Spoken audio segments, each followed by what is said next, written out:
It's on the portal, is it?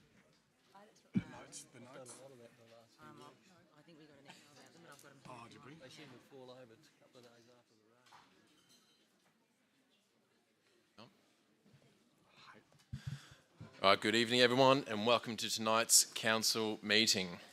Council acknowledges the Wadawurrung people, as the traditional owners of the lands, waterways, and these incredible skies we meet today. We pay respects to the elders past, present and emerging, and we acknowledge all Aboriginal and Torres Strait Islander people who are part of the greater Geelong community today. Now, this meeting is being broadcast on the internet, and the recording of the meeting will be published on Council's website. Good evening, everyone. My name is Trent Sullivan, and as Mayor of City of Greater Geelong, I will be chairing tonight's council meeting. Thank you all for attending tonight, those online and those who are here in person as well. I would especially like to thank the Highton Bowls Club for hosting us. It's wonderful to be here. It's wonderful to be here again and to be able to host a meeting in another great part of our city. Also to thank everyone who has been here, who is a return visitor to a council meeting, and people who are here for the first time as well. We love seeing new residents and people being engaged in this process. One of the major benefits of hosting meetings in the wards is that it provides councillors access to areas that is not their local area, part of our greater municipality. It's a chance to meet residents and to learn what projects and services are important to them. It also allows our local ward councillors to give an overview of the current projects and initiatives that may be of interest to the gallery, which they'll be presenting upon shortly. But before we get to that presentation, I'd now like to address an issue that I know has generated a lot of interest. Councillors have become increasingly concerned about the escalating and abhorrent violence in the Middle East. We share our grief with all residents and our overwhelming extreme concern about civilian and the humanitarian catastrophes in Palestine and Israel. We express profound sadness that attempts at peaceful resolutions have failed, and that as a consequence, lives of thousands of innocent civilians have been lost. We recognise the highest ethical imperatives of humanitarian and human rights laws and voice our deep concerns that many thousands of children have already been injured or killed. We call on the Australian Government to support an ongoing humanitarian ceasefire. We endorse their calls for the immediate and unconditional release of all hostages and to work quickly with the international community to facilitate the delivery of life-sustaining aid to all in need of humanitarian support. This is consistent with the UN Security Resolution 2712, made on the 15th of November 2023 and endorsed by the Australian Government. Councillors, for tonight, I'll be asking for a strict adherence to speaking time limits. Into apologies and leaves of absence, councillors are asked that Eddie Contell is noted as an apology tonight, as Councillor Contell was previously granted a leave of absence. Now we have 3 other requests for leave of absence this evening. The first one is that leave of absence be granted for Councillor Cadwell from the 30th of October to the 8th of November 2023, inclusive. Can I please have a mover? Moved Councillor Mason, seconded Councillor Maloney. All those in favour? Thank you. All those against? That is carried. I also have one here for Councillor Maloney for the 18th December to the 22nd of December, inclusive, along with the 1st of January to the 12th of January, inclusive. I please have a mover? Councillor Hathaway, seconded Councillor Mason. All those in favour? Thank you. All those against? It's carried. Third one is that leave of absence be granted for Councillor Hathaway from the 30th of November to the 4th of December 2023, inclusive, and 4th of December, and from the 22nd of December 2023 to the 2nd of January 2024, inclusive. Can I please have a mover? Councillor Aiken, Deputy Mayor Aiken, seconded Councillor Wilkinson. All those in favour? Thank you. All those against? That's carried. Are there any other apologies of leaves of absence to be noted for this meeting? Declarations of conflict of interest. Councillors, are there any declarations of conflict of interest to be declared in relation to tonight's agenda? If any conflicts do arise during the meeting, please let them be known. All right, may I please have a mover and a seconder to confirm the minutes of the council meeting held on the 24th of October 2023. Thank you, Councillor Harwood, seconded by Councillor Maloney. All those in favour? Thank you. All those against? That's carried. Right, the next agenda item is public question and submission time. This is specifically available for questions and submissions rather than as a forum for discussion. In accordance with our policy, 45 minutes will be set aside for question time, providing for each person to address the council for 3 minutes per question or submission, with no more than 2 questions asked or submissions made per person. The maximum time limit of 3 minutes applies to each question asked or submission made. Questions and submissions that were provided to council prior to the meeting will be considered first. After this, if time permits, members of the gallery will be given the opportunity to ask a question or make a submission. However, if it is in relation to an agenda item for tonight, councillors won't be able to provide you with an answer, as you'll be hearing us debate the item shortly. I note that there are some questions being asked in relation to tonight's agenda item, which are directed at councillors, including 2.1 Draft Market Square Quarter Master Plan. At this time, that will be considered tonight, so councillors won't be able to provide individual answers to that one. For those who have pre-submitted questions but not present tonight, responses to your questions have been published on the council's website and will be emailed to you as well. It's also important to note that each councillor has read and has considered the questions that have been sent in. And for tonight's meeting, we've received pre-submitted questions from 12 community members. I will now read out their names and the interest area of the question for the public record. Then I'll be asking people to come forward individually to ask their questions if they are here. So questions that were submitted tonight: Yasir Ismat, international conflict; Sue Bull, international conflict; Bruce Cook, Tucker Gravel; Anthony Talbot, Tucker Gravel; Richard Benge, road management, speed and dust control, St Leonards; Jean Nell, tree management; Charles Aishaz Street; Lara, waste to energy incinerator; Vicky Parrott, climate action and building better bike connections; Adrian Gordon, Balmoral Quay Rippleside; Scott Laurie, renewable street improvements; Celia Vanderstadt, planning permit PP 623-2019 Fitzroy Street, Geelong; Tim Gooden, defence industry. Can I please have a show of hands of people whose names I've just read out who may be in the chamber tonight? Excellent. Alrighty. I'll now go through the list again, ask people to come down and ask their question if they are here. If I do invite you down, please have a seat, say your full name, and then your 3 minutes will be yours. First one is Yasir Ismat. My name is Yasir. Yasir? Yeah. Please come forward, Yasir. How are you doing tonight? Good, thank you. This is my first time at the council meeting, and thank you for... No, you're very welcome.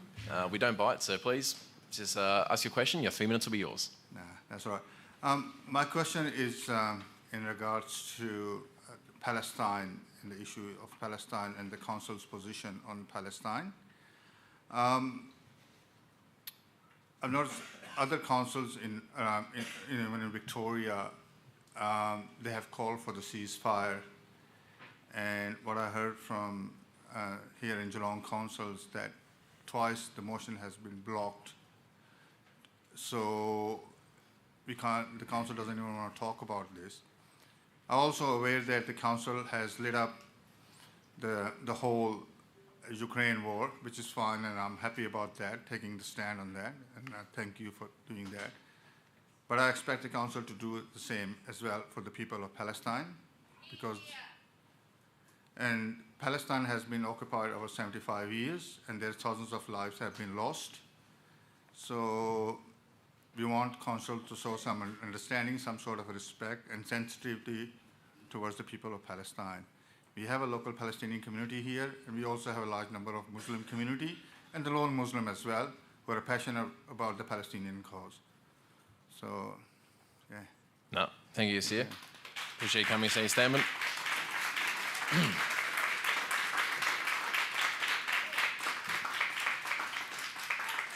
As stated at the start of the council meeting just then, this is now the second council meeting in a row where I, as mayor, have made a statement on behalf of council, calling for the ceasefire, calling for an end to the violence, and admonishing the violence happening in both Israel and Palestine, and calling for assistance and humanitarian aid to all those who have been affected.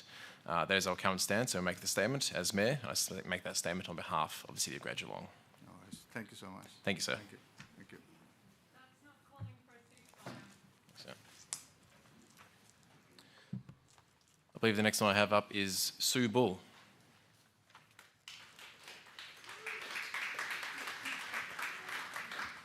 How are you, Sue? Good, thanks. My questions are relatively similar to Yazir's, but slightly looking more at the mechanics of how these decisions are made.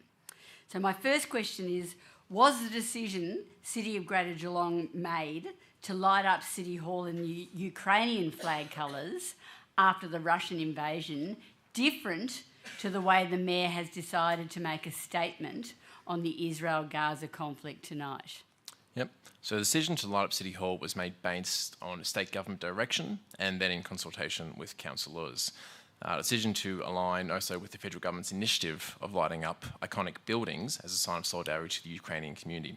So when it comes to lighting up buildings and things such as flag lowerings and raisings, Council takes its direction from the federal, but most importantly, the state government. That's where we follow the policies from.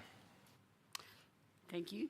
And my second question, why can't Council have an open public debate regarding a full ceasefire to the Israel-Gaza conflict and the disproportionate number of Palestinian dead, around 20,000 dead or missing at this point in time, like many other councils throughout Australia?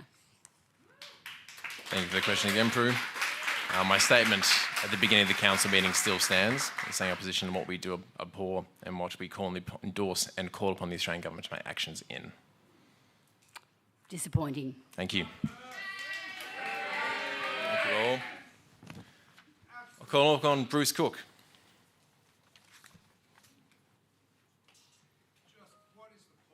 Thank you. I won't have interjections from the audience, please. Everyone has the right to speak and have their turn. How are you, Bruce? Not bad. How's yourselves? Well, thank you. At the council meeting held on the 24th of October, the council, in response to a question I submitted related to whether the council believe they have an obligation to ensure that any material they expose ratepayers to is safe, does not have a detrimental effect on the health of the people, and is not a risk to public health. The council stated, amongst other things, that there is no evidence to indicate that these products used in gravel roads represent health concerns to the community across Australia.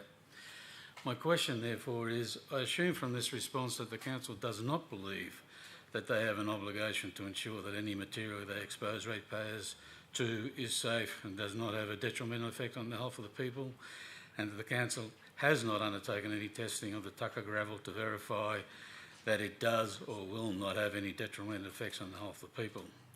If my assumption is correct, then how has the council achieved its obligation to undertake and provide a material safety data sheet for the Tucker gravel used in the roads in the lower Bluff area of St Leonards, or is the council stating that they are exempt from needing to comply with this requirement? Thank you for your question there, Bruce. Safety of our community is important to us. I think you know this, and all councillors would agree with that statement. As mentioned in our response to you last month, the current product used on the Gravels Road is consistent with commonly used source applications for many local governments and surrounding road authorities across Australia as well for unsealed roads.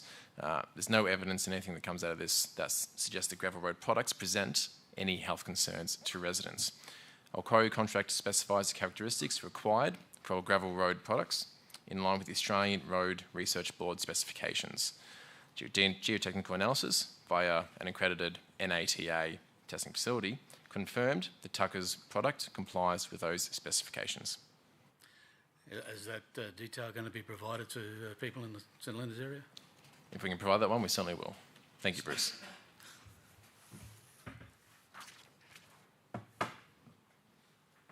Anthony Talbot. Is Anthony here this evening?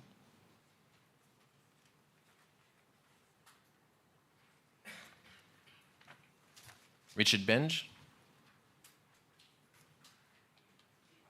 Richard? Jean? There you are. Jean Nel de Coca.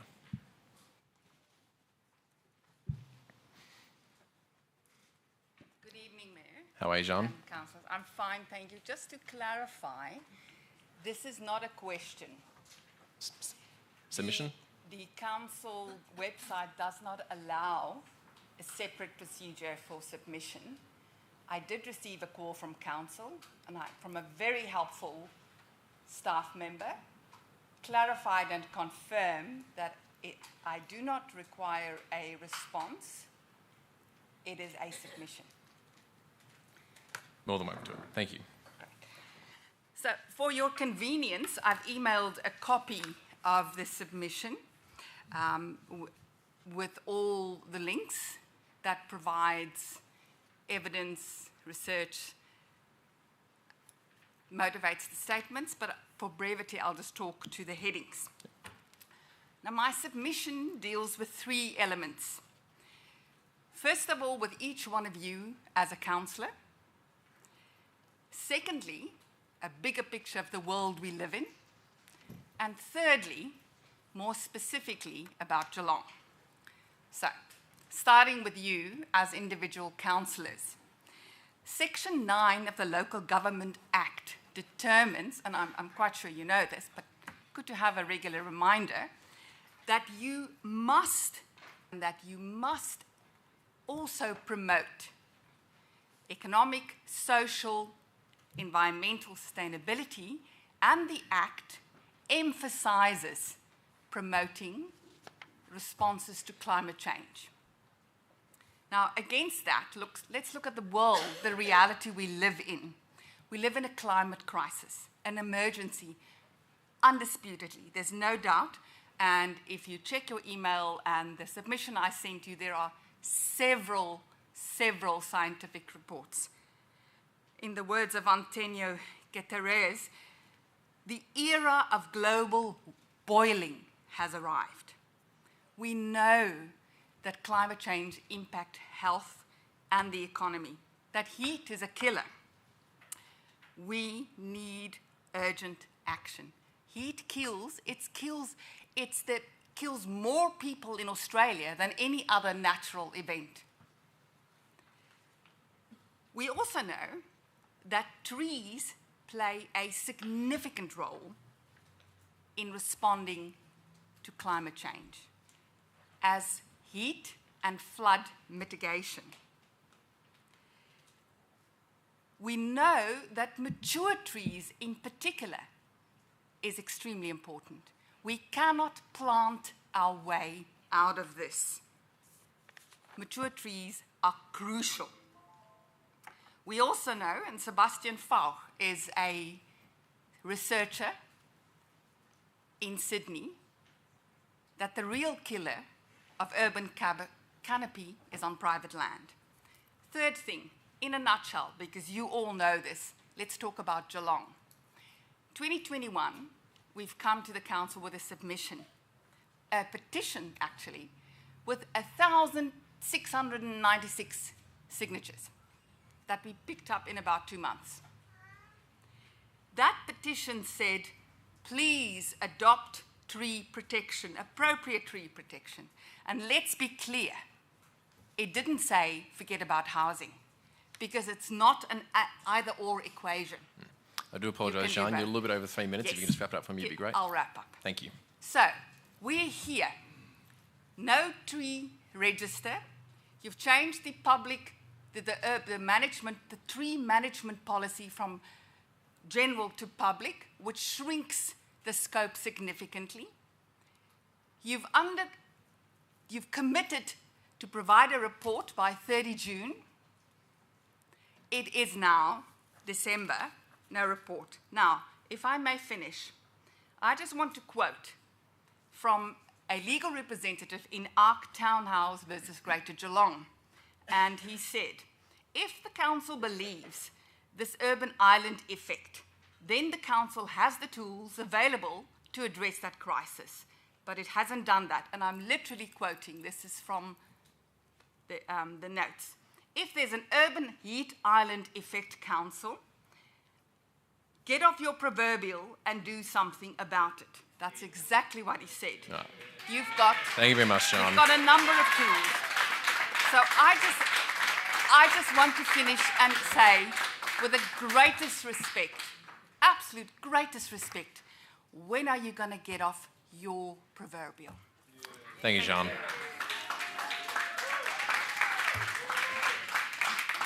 All right. Charles Street.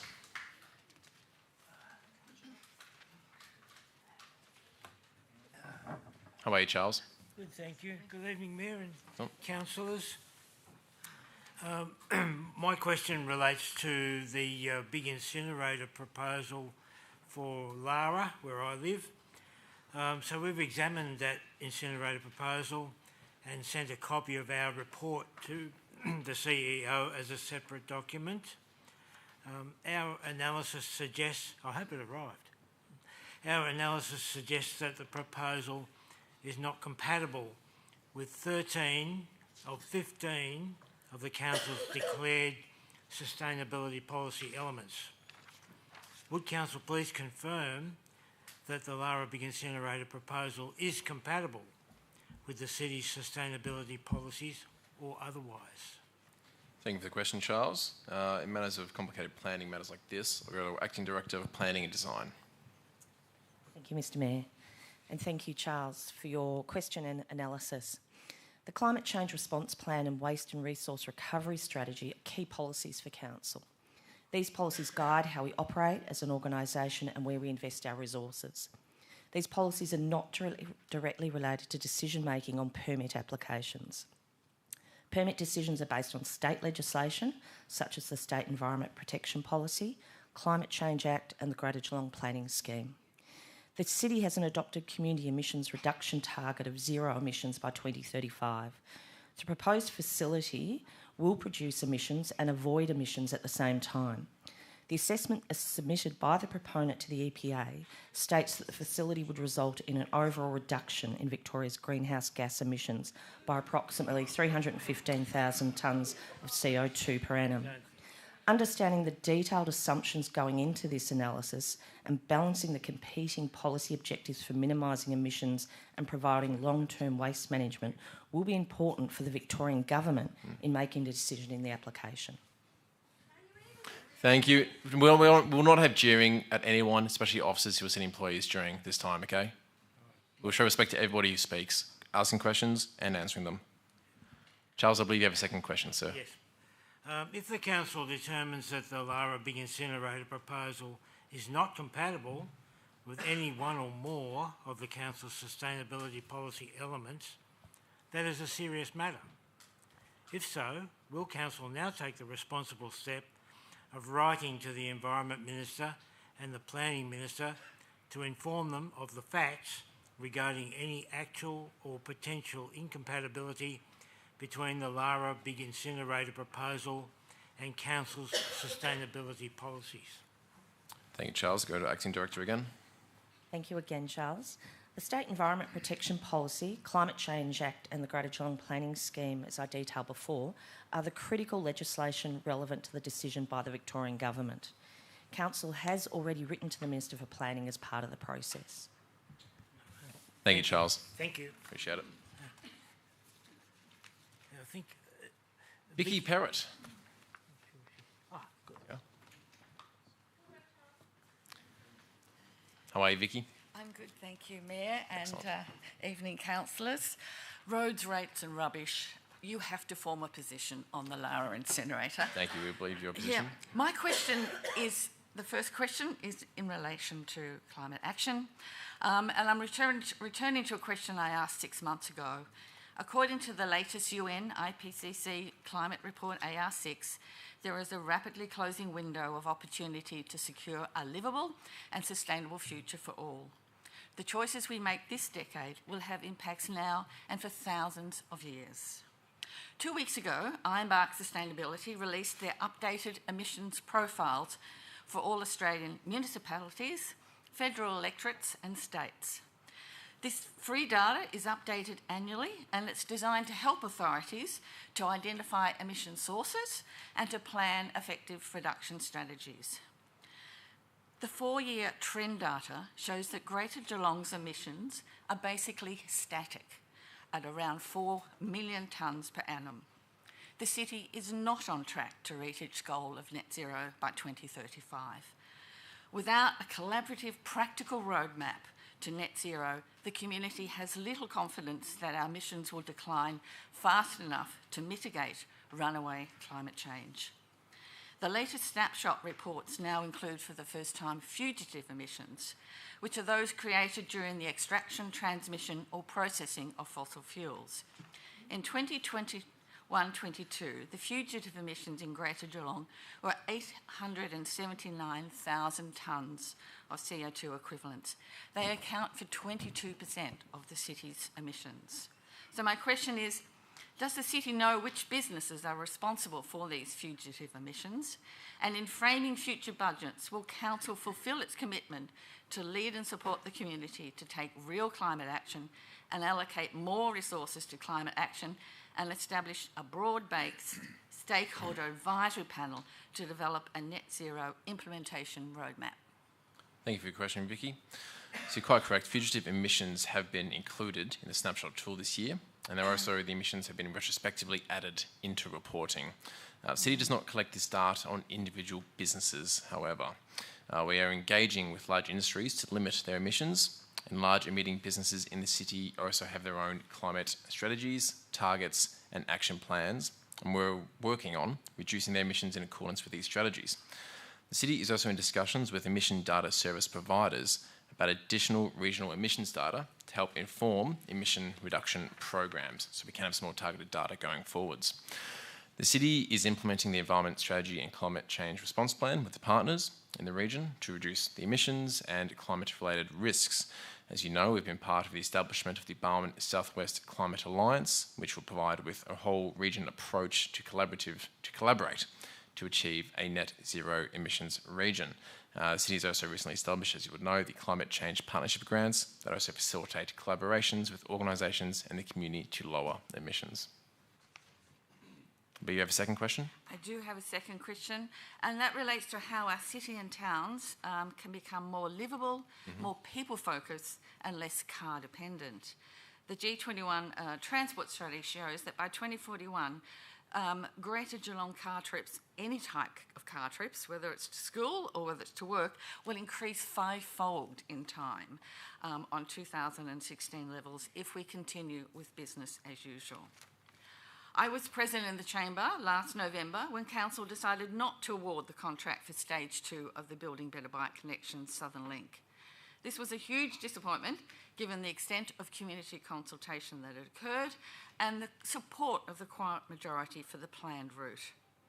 However, I was really shocked to read in the June 2023 quarter report on the Climate Community Plan that stage 2 was now listed as not proceeding due to community feedback and trader concerns, and that council had asked the CEO to instigate a strategic review of the principal bikes network.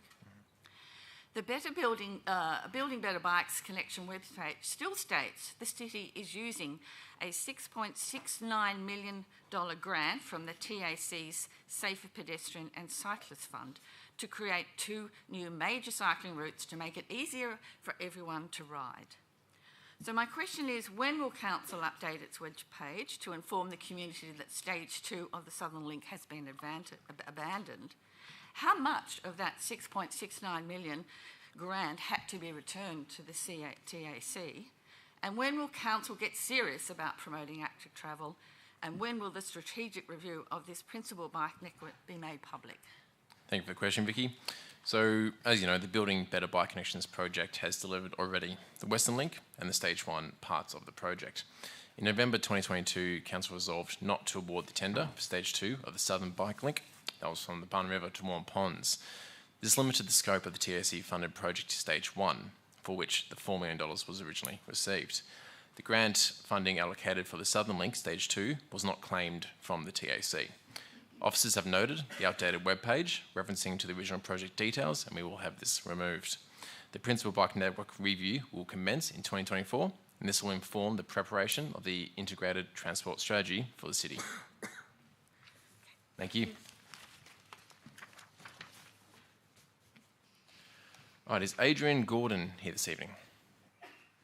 And Adrian Gordon.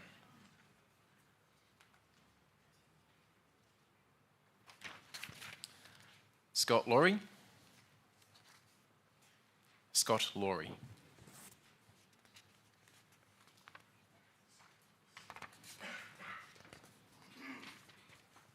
Tim Gooden.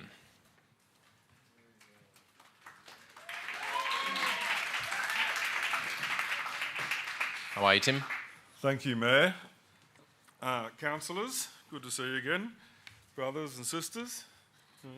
It's a privilege to ask a question tonight on Wadawurrung country, and I pay my respects to their elders and any First Nations people here tonight. I'm a ratepayer whose rates have increased substantially over the last few years, and a concerned citizen who witnessed earlier this year this council put the budget in the red.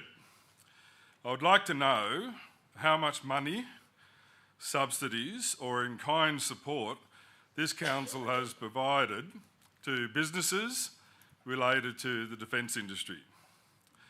Over the last 3 budgets, has council been using ratepayers' money to assist with the development, research or manufacturing of weapons or related materials? In short, Mayor, I just want to know if my money or ratepayers' money is going towards the war industry. Yep. Thank you. Understood. Thank you for your question, Tim. So Council does not, I can say this, absolutely, Council does not allocate any budget towards development, research or manufacturing of weapons or related material, and has not done for the last 3 years. Thank you. Thank you.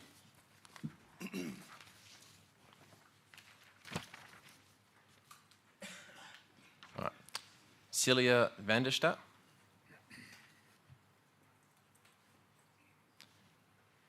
Celia. How are you? Hello, thanks for having me. All good. I bring a question regarding the approved planning permit PP 623/2019, dated the 1st of December 2020, for 135 Fitzroy Street, Geelong. This is supported by the endorsed town planning drawings approved by Council on the 19th of April 2021. The external cladding is specified as TCL vertical timber cladding and is a light in colour with a smooth natural finish timber. The builder has advised there's been an approved update to the planning permit allowing for a significant change in the external cladding texture and colour, which is now a dark brown painted finish. However, the builder has been unable to substantiate this with documentation and advised we asked Council directly.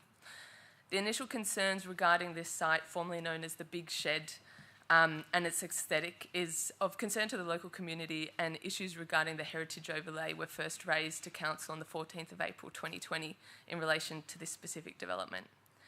Is the Council aware the builder has now installed an external cladding that is significantly different in texture and colour to the endorsed town planning permits as of April 2021? And if so, is the Council able to make available those updated plannings and which specify the updated external cladding? Thank you for your question. I'll go Acting Director of Planning and Design. Thank you. Thank you, Mr Mayor, and thank you for your question, Celia. We acknowledge that 135 Fitzroy Street has a heritage overlay on the site. The overlay reflects that the significance of the former Denny Lascelles wool stores and historic glassworks on site as having heritage value. The building is often now referred to as the Geelong Bottle Works building. As part of the approved planning permit, this building is listed to be retained, and that's still in place. However, more contemporary townhouse dwellings were approved around the boundaries of the site. We note the approved plans did include a materials and schedule palette to show a vertical timber cladding, smooth natural finish. At this stage, Council has not been made aware nor received any proposed alterations to the approved palette to provide for a dark brown finish. Council officers will investigate the materials to determine if they are in accordance with the approved planning permit and amended materials and colour schedule required to be approved for endorsement. If there is a proposed change, this could be made without additional public notice requirements under the existing planning permit. However, the new plans would need to be considered on their merit under the applicable planning controls. A materials and colour change for the contemporary townhouse dwellings are not considered to impact the significance of the heritage overlay. Just with the outcomes of that, if there has Silly, been... I'm afraid it's not a to and fro form, unfortunately. You can please do send a follow-up email with some questions and we'll chase them down for you properly. Thank you. Thank you. All right, now it leaves us 18 minutes for open, public and question submission time. I'll now invite people who wish to come forward and address the council group right here, right now. I'll ask for a show of hands for people who may wish to have a question so I can know how to roughly allocate it over the next 18 minutes. There's a couple of questions. Person holding up the phone, please. Sorry, come forwards. You can just sit down, say your name, and you'll have 3 minutes for question or submission. Hi everyone, it's my first time here. My name's Kim. Welcome, Kim. Thank you. My question is with relation to the Israel-Gaza conflict. My understanding is that Australia is one of 152 countries to ratify the Genocide Convention. Under this convention, all the parties who are signatories are obligated to prevent the risk of genocide. How does Australia, and specifically this council, justify not calling for a ceasefire in light of this international duty to prevent a genocide? Specifically when we have heard the former UN Commissioner to New York say that this is a clear-cut case of genocide. We've heard more than 40 UN special rapporteurs they've signed a letter saying that there is a risk of genocide in this case. How do we, Australia and also this council, see our duty under the Genocide Convention in this case? Thank you for your question, Kim.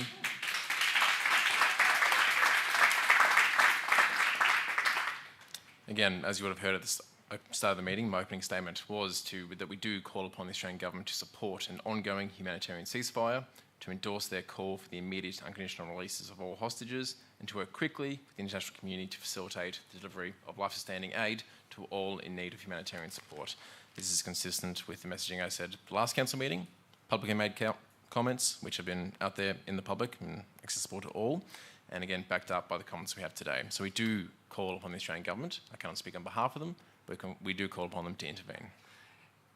Could you clarify what an ongoing humanitarian ceasefire is, please?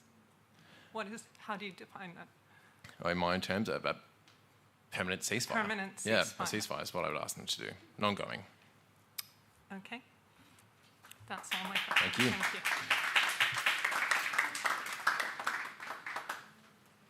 Mr. Mayor. Jean, I'll just have to go around to everybody before I can return to somebody who wishes to put their hand up again. That's okay. Everything's all right. Now there was somebody up next. Show of hands. Yep, please. Sorry, come on.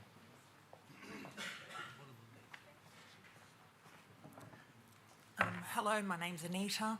Hello, Anita. It came to my attention, I'm an active member of the Waterworld Gym Leisure Centre, and a few of the other members were bringing it to my attention that there is a proposed name change for the new centre, and they are in the process of actually putting together a petition about that, because there's been no active consultation with the members that actually fund a lot of the centre. So is there any information that you have for me? I appreciate that. I know the Windermere Ward Councils have been heavily involved, so actually throw the Deputy Mayor Aiken for a quick answer for that one. Thank you, Mr. Mayor. If I can answer that question. Deputy Mayor, could you just speak into the microphone, please, so we can hear you. Sorry, I can answer that question for you. Council actually does have a community liaison committee that we're working with in terms of the Nash project, and we have received suggested names from that committee. A report will actually come to council with some suggested names and actually go out to the public for the community to actually express their views about those names and put forward alternative names as well too. My understanding is that report is due in the December council meeting. The community certainly will have an opportunity to participate in developing a future name for that, what is the most significant investment in the northern suburbs of Geelong that's ever occurred. Yeah. Okay, thank you. Thank you, Deputy Mayor Aiken. Thank you, Anita. I'll go to Sir down the middle, if I may. Please, yes. How are you? Well, sorry, I normally wear glasses, but these are my sunglasses ones, but I didn't want to seem too creepy with them. I appreciate that. If we'll just get your full name, your time will be yours. So my full name is Paul Dodemaide, and what was the second part? Your time is yours. Oh yeah, thank you. Thank you for your statement in regards to the genocide in Palestine. There was a few really important words that I noticed. Actually, you adopted an Albanese style sort of a version of, and I wondered if there were potential for you to include the words Palestine, genocide, occupation, apartheid, to ensure that it's a bit more reflective of the context. And the second part of my question is, we will, as we have in many conflicts around the world, we'll see in Geelong very soon refugees coming. And I wonder what the council plans to do in that space. Thank you for your questions, Paul. I'll take your first half on your first suggestions and influence on notice as to what we incorporate into future comments or statements on behalf of council. On the second one, I can reiterate how we are a refugee welcome zone in the City of Greater Geelong. We've had that status for well over 12 years, I believe so. And there are various local organisations and community groups which do offer aid to people during those visa applications and integration of our community, and refugees are valid members of our community, and we do warmly welcome them here. I might throw to Councillor Maloney as Chair of the Multicultural Community Portfolio. Any further comments on refugees' actions in our municipality? I think that I take your comment, Paul, that we need to make a stance on this, and we have had major discussions with CRAG, the group that welcomes and ingratiates refugees into our community. I think what you're asking is a very delicate series of words that have a deep and profound impact, and I understand what's happening right now, but we have to be very careful in the way that we word our statements for a multitude of reasons. You know, no one wants to cause upset or harm, and we certainly want peace only. So that's why I think that the Mayor and council officers as well are trying to be incredibly sensitive in this matter, and we also are going to be, as a group, welcoming of any refugees that do come as a result of this incredibly tragic conflict. Thank you, Councillor Maloney. Thank you, Paul. Appreciate it. Question? Oh, please.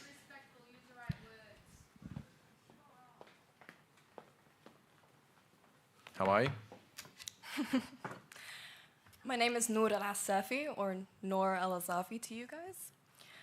My question is, what is the plain and simple explicit reason that the Geelong Council refuses to support Palestine the same way they supported Ukraine, in plain speech, without all the fuzz that we've been painfully subjected to for the past hour? Yeah.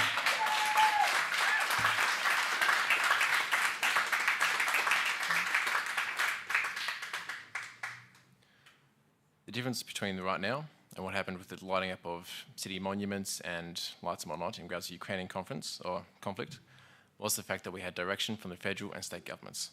This is the remit of their authority.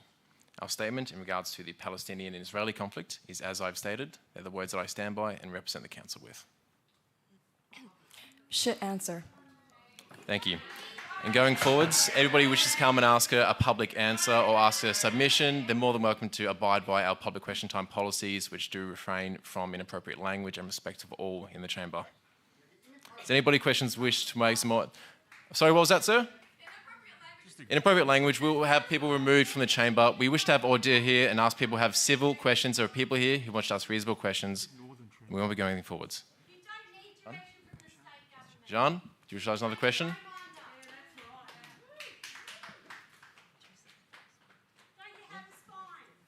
Thank you very much. Thank you, Jean. Thank you very much. I know I've had a chance already. Not a question, just a suggestion. Several of the questions tonight were focused on climate action, environmental action issues, how the council deals with it.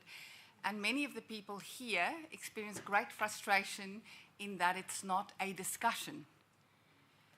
I want to ask, how about, can we have a town hall? And then we actually engage interactively about what we as the City of Geelong is doing about climate action and environmental sustainability. Thank you. Appreciate your question, or your submission, Jean. And we do engage with different town halls and different ways of communication on different varying topics. And we're nearing the end of public submission and question time. Do you have any last questions or submissions from the audience? Before I go to Vicky, I see someone up there who, a fresh person who hasn't asked a question or submission yet.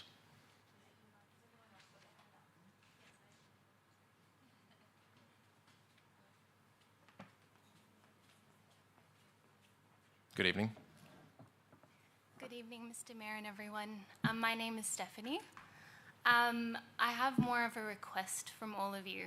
We live in a country where we tiptoe around the pronouns we use to call people. We always acknowledge the land that we stand on. We acknowledge the genocide and the disrespect of people that happened on this land. But while we tiptoe with words and language, children are being killed, people are starving, and there is a genocide that is happening. I know that you are bound by laws and regulations, but it is really important that maybe the only thing that you can change is your language, and that will slowly get more awareness. Thank you. Appreciate your comments, Stephanie.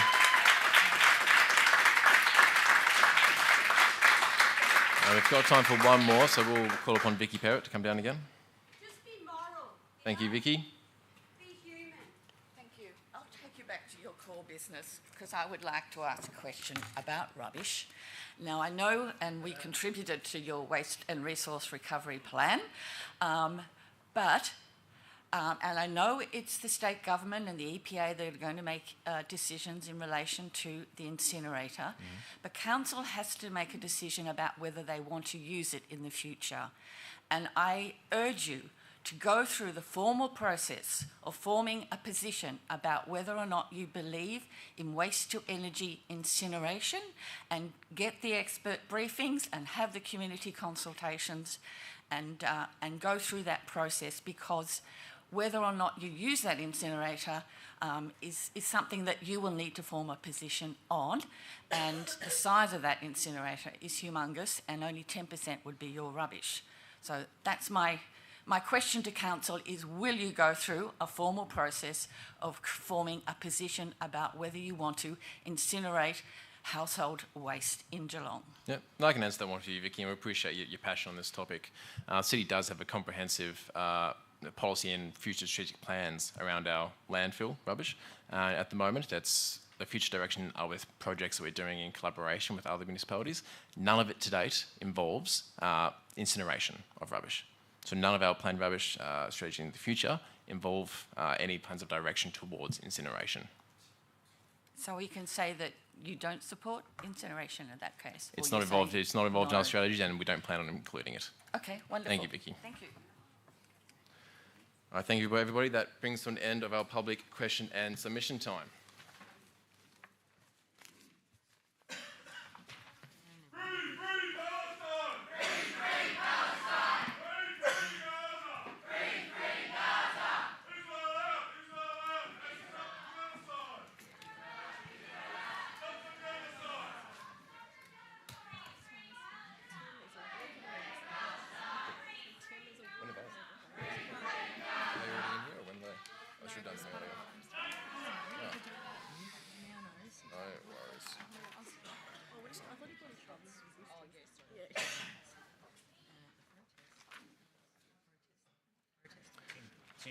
All right. I'll ask the council group if there are any petitions or joint letters to be presented before council this evening. If not, we'll move into presentations by the local ward councillors. Councillors Maloney, Nelson and Harwood. All right, let's roll.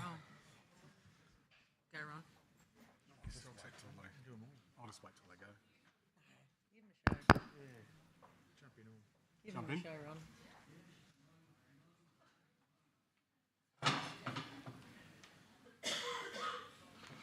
Good evening, everyone. It's fantastic to be on home territory tonight. Residents from Highton and the wider Cardinia Ward community are well connected in their community and have a strong interest in what's happening in their ward. As we've seen tonight, it's no surprise that there's so many people who join us, although some of them have left. One of the best parts about taking our meetings to the road is the opportunity for local councillors to share some recent local initiatives and activities. This includes highlighting some of the things that we're looking at doing and hopefully encouraging residents to put their views forward on the projects that affect them.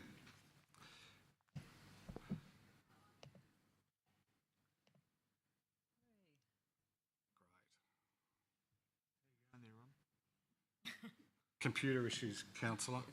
It says no. It's not clicking. Okay, so we'll start with Highton, where we're looking to create attractive public... I can't say that. Okay. I'm in my 50s. To create an attractive public space on a 5-hectare block, which is called Marina Street Reserve. And for those of you playing at home, Marina Street Reserve is up near Old Flour Mill Road and runs down from Barrable Hills down to the river. The first round of community consultation was last year, and people told us they wanted a sealed pedestrian path, providing good access from north to the south down to the river, while enhancing the natural habitat of the site. This feedback has shaped the draft concept plan, which is now out for public comment. The draft concept plan focuses on walking trails, a small playground, environmental features and improved wetland area, which includes a 2.5 metre concrete path, a level playground, a kickabout space, park furniture such as bench seating, canopy trees, thanks councillor, landscaping including garden beds. We'd all love to know what you think, so visit the Geelong Australia page and have your say by December 11, which is about 2 weeks. The feedback and any recommendations will will be considered before council before we finalise the concept plan. More than $2 million has been allocated over a 3-year period in council's forward budget to carry out these works. Marina Street Reserve has potential to be a great reserve and a great space in Highton, and I'm looking forward to hearing what the residents think of that concept plan, so please have your say. Thanks.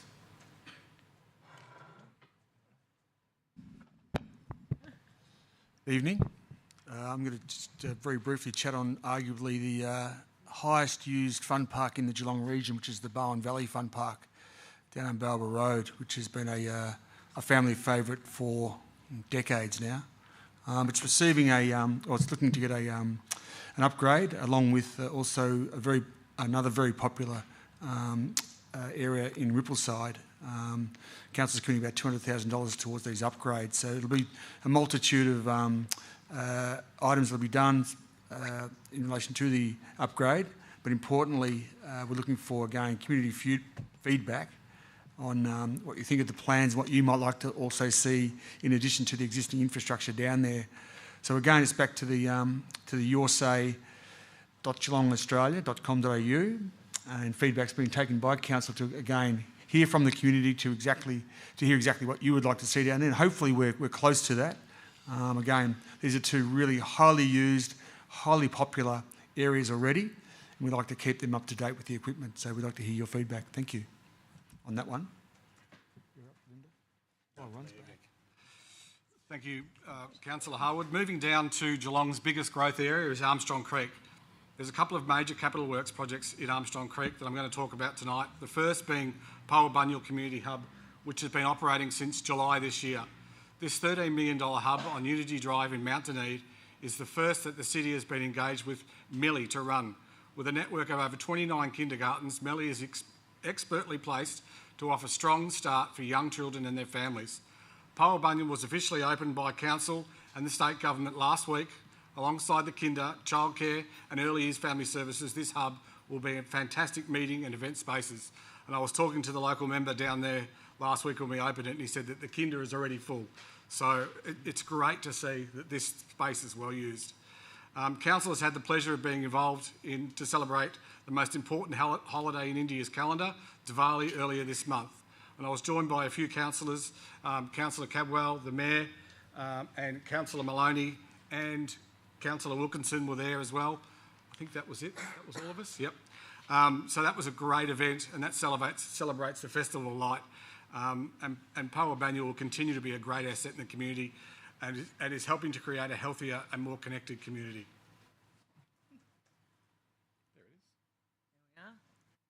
And the pièce de résistance, the Swiss cheese building, which has now been renamed from my initial moniker, which is the Bial Armstrong Creek Town Centre Library. And this will be a massive facility that I'm sure that you're all aware that communities don't just use to read books anymore. They use to hang out, escape from whatever's troubling them, and network and conduct meetings and community engagement, and as we do as councillors. So it's going to be an amazing three-level space for us all to enjoy. And it's also built to a pretty high 5-star environmental spec rating, which is SHMIC, and also it's going to be a bit of a showcase. I mean, it's coming out of the ground and looking amazing, with also the City of Design credentials. And so it's something that's quite iconic and unique in our beautiful space in Cardinia Ward, which will be Cardinia Ward for a hot second, and then it'll be something else. So the facility is delivered with about 20 million from the council and 1.5 million from the state government, so thanks for that. The roof also is just about complete, and plastering, you'll see the finishing touches are just about ready to go, so can't wait to see that open up and check it out.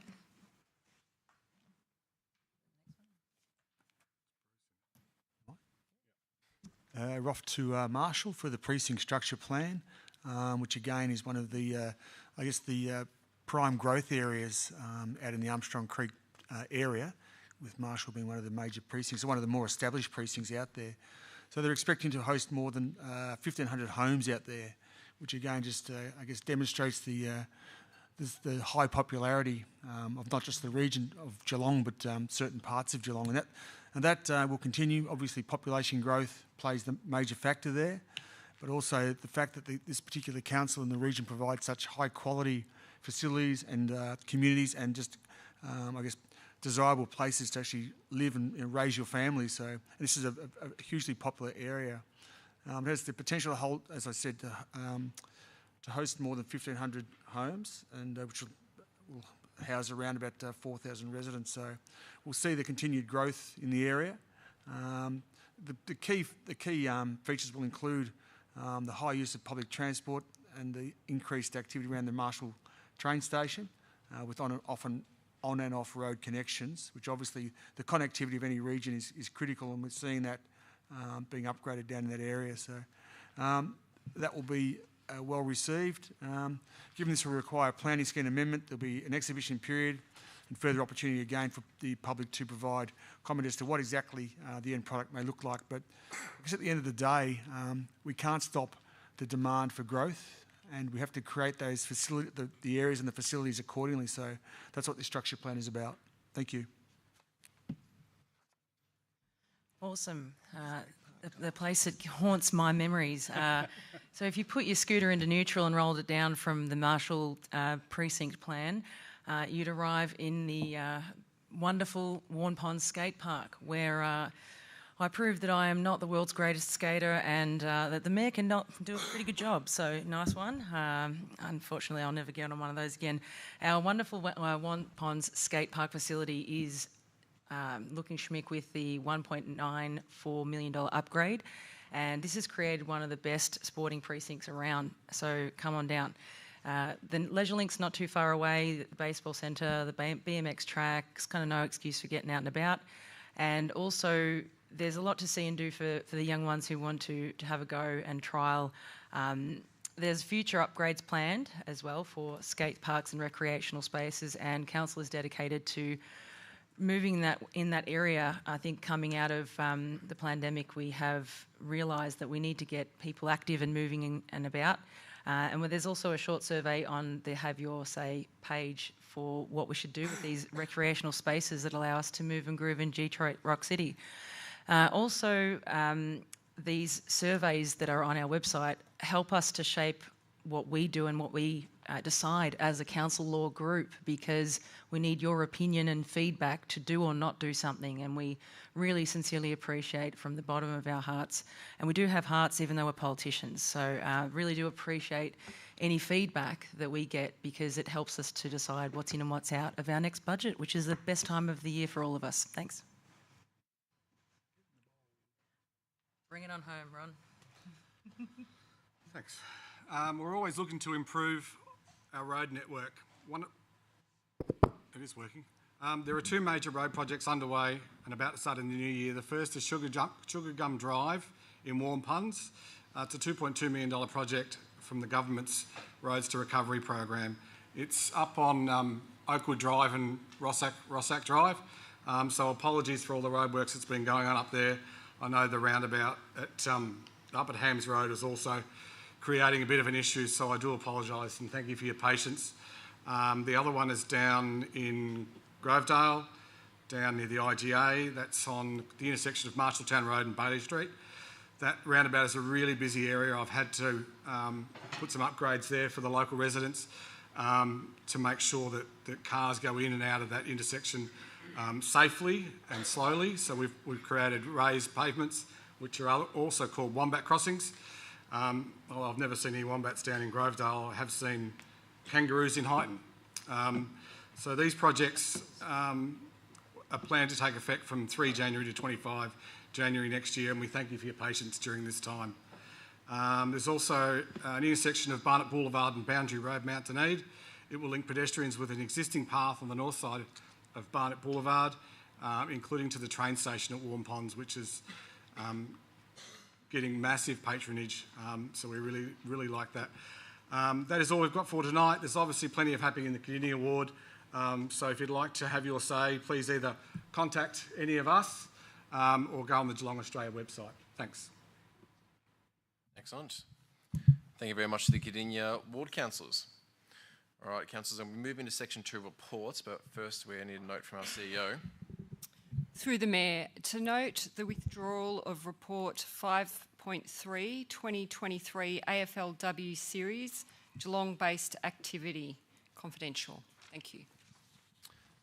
Thank you, Madam CEO. So item number 5.3 has been withdrawn from tonight's agenda.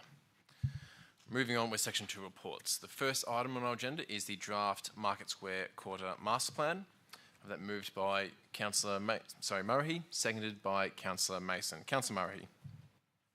Thank you, Mr Mayor. This report asks Council to endorse the draft Market Square Quarter Master Plan for consultation.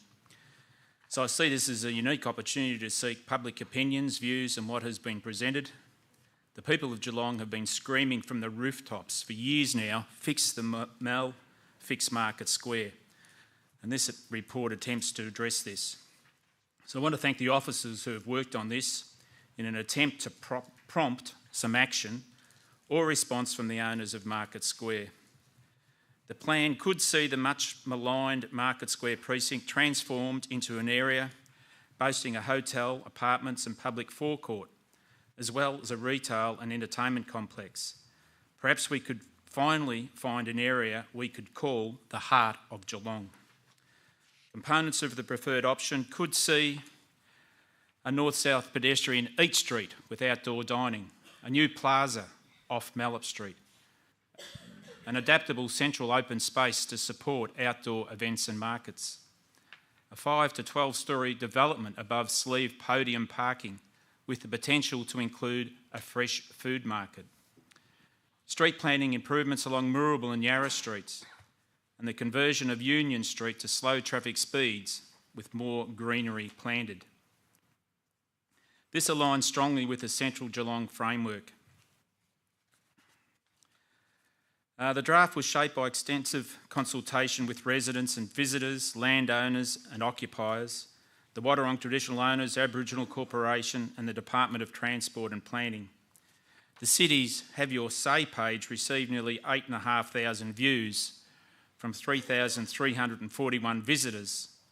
The top 5 opportunities identified by the community were introduction of more dining opportunities, addition of a fresh food market or a supermarket to the quarter, more public art, live music and events, more diverse shopping opportunities, and creating an externalised shopping experience or high street. So it's there for all to see. It goes out for public consultation if endorsed tonight. So we really want community feedback on this, which will inform the final master plan that will go to council for endorsement in 2024.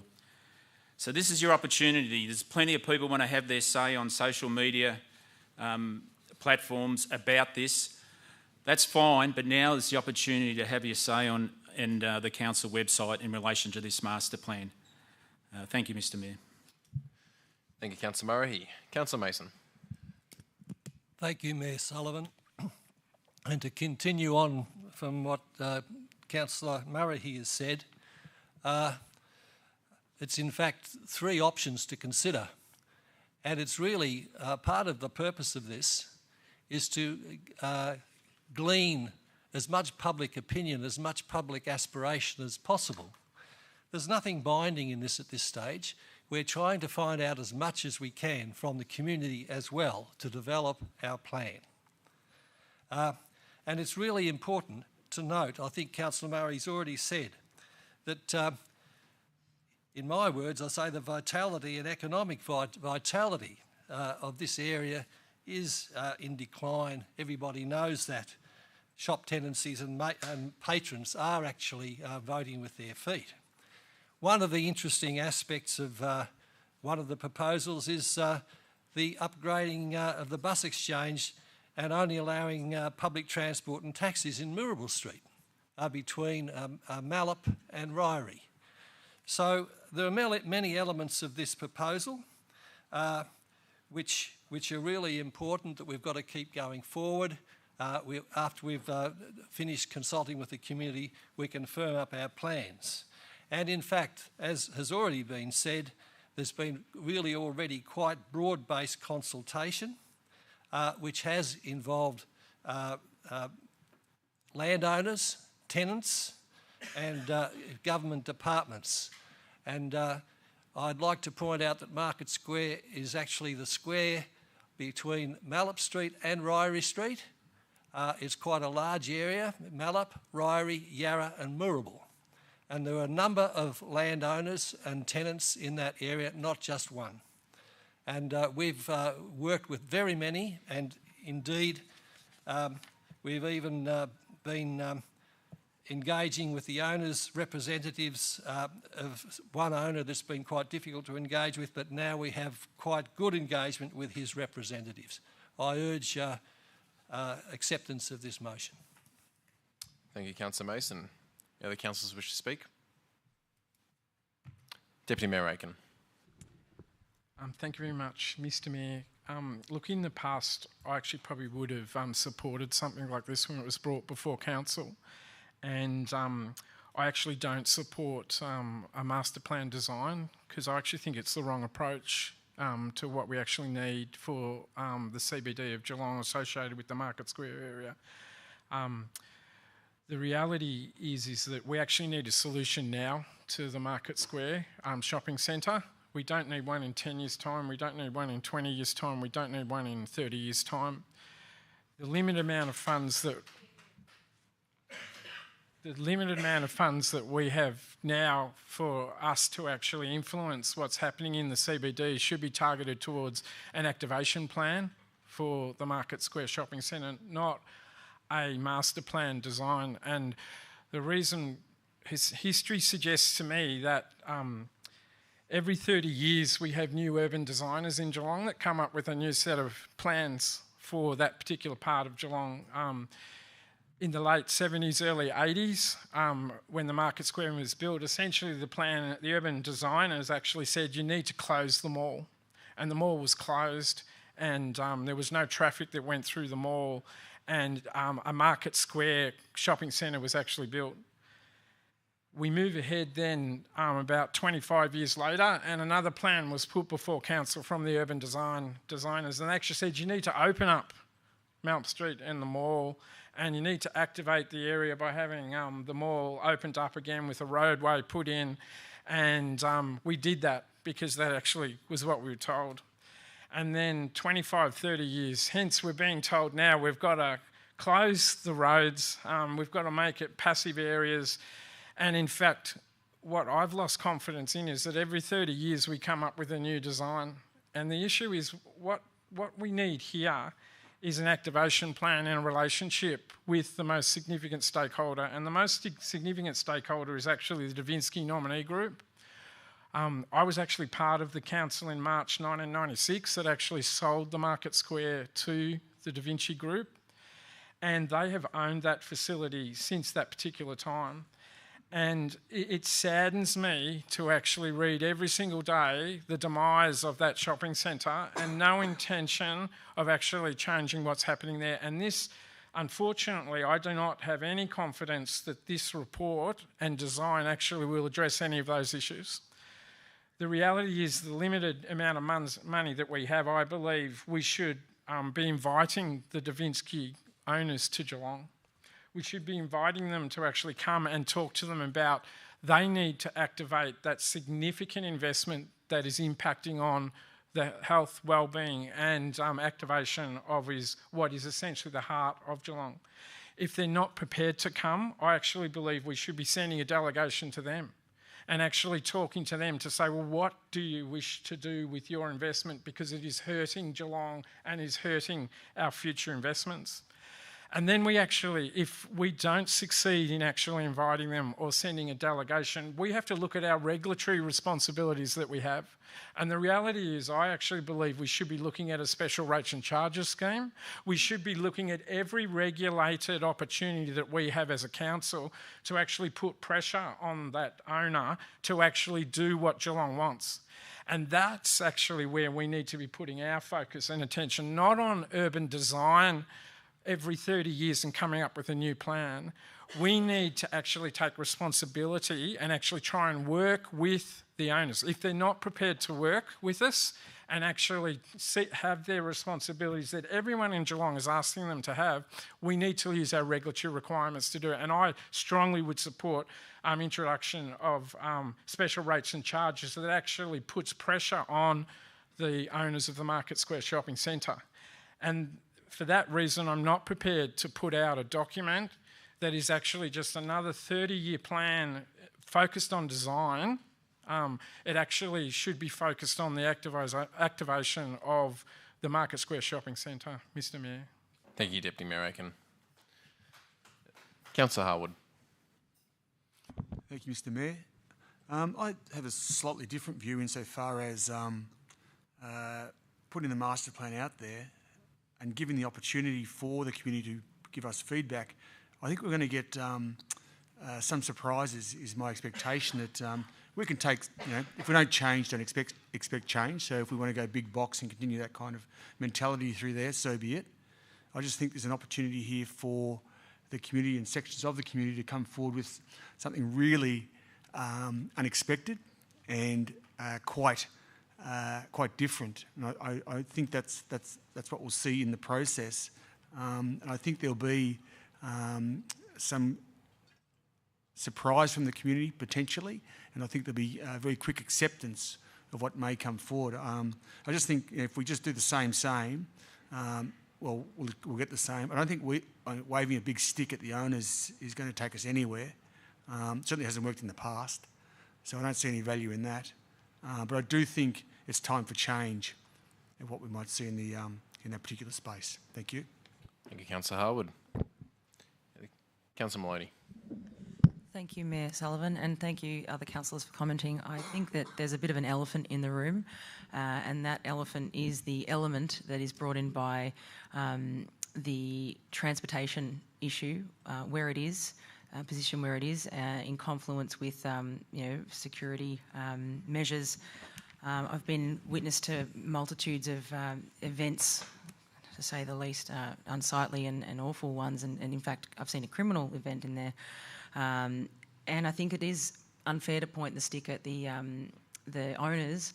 I think that there's a multitude of things that have happened to get where we're at right now, which is a bit of a dire straits position.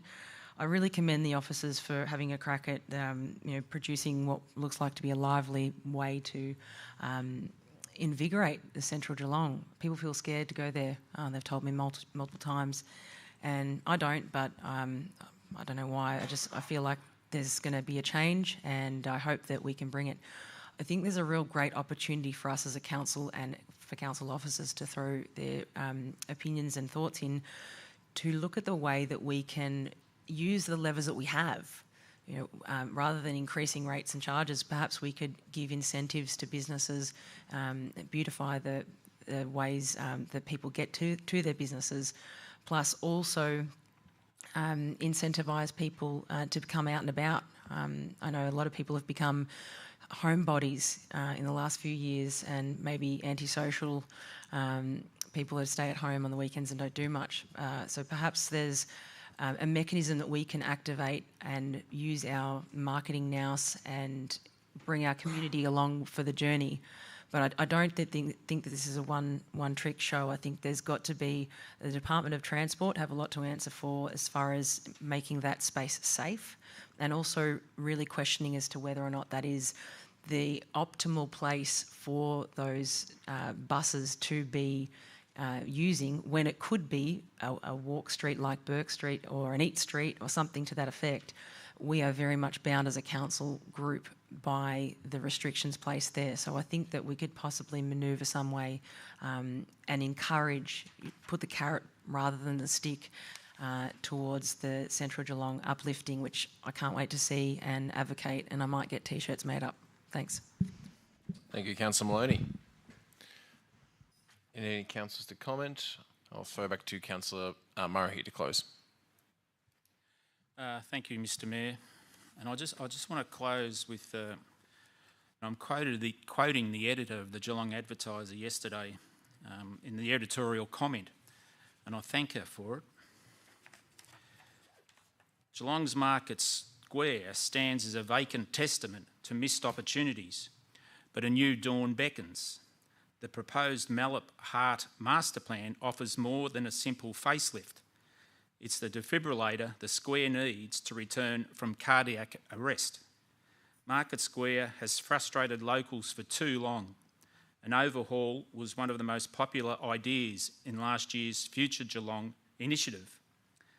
The potential benefits go far beyond revitalising an empty eyesore and attracting residents and tourists to the CBD.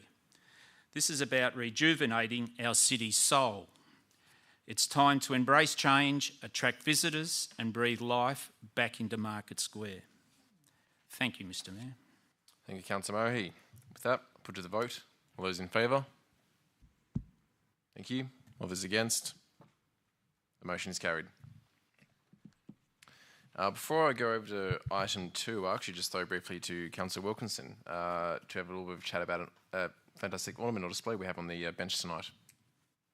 Just like to draw attention to my orange woman who's sitting beside me. So for the last 5 years, Zonta Club of Geelong has worked with council and various other organisations to celebrate 16 days of activism against gender-based violence. So that, I think on the weekend I was joined by Councillor Hathaway, Councillor Cadwell and MP Alison Marchant, with a whole lot of women and men wearing orange. So throughout the region there'll be lots of speakers and exhibitions, and a particular exhibition at Deakin University is looking at survivors telling their stories, and in all forms of art, whether canvas or the written word. So I encourage you to get out. It then sort of correlates with the United Nations Day of against gender-based violence and supporting women and girls are really important. So that's what the orange woman is, and the orange around the town. So please support it. Thank you. Thank you, Councillor Wilkinson. Well said. The city is a proud supporter of the 16 days of activism against gender-based violence and World Orange Day. I had a column published in the Addy last week about the activities that the City of Greater Geelong is doing in supporting these endeavours. All right, move on to section 2, the Mercer, Jerringup and Bailey Streetscape Master Plan, which is moved by Councillor Murray and seconded by Councillor Maloney. Councillor Murray. Thank you, Mr. Mayor. This plan is a $110 million plan to beautify the entry into Geelong CBD from the north and south. This is a draft master plan for the Mercer, Jerringup and Bailey streets. streetscape that Council need to endorse to go out for public consultation. The plan is focused on modernising the layout, both in practical and visual terms.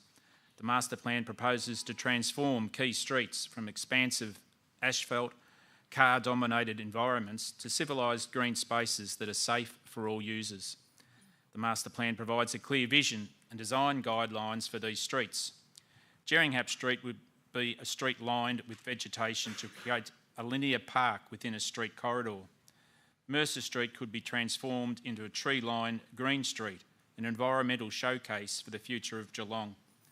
A dynamic street experience that balances vehicle flow and parking with an increase in open public space for active transport, tree planting, pedestrian footpaths, and outdoor dining and seating.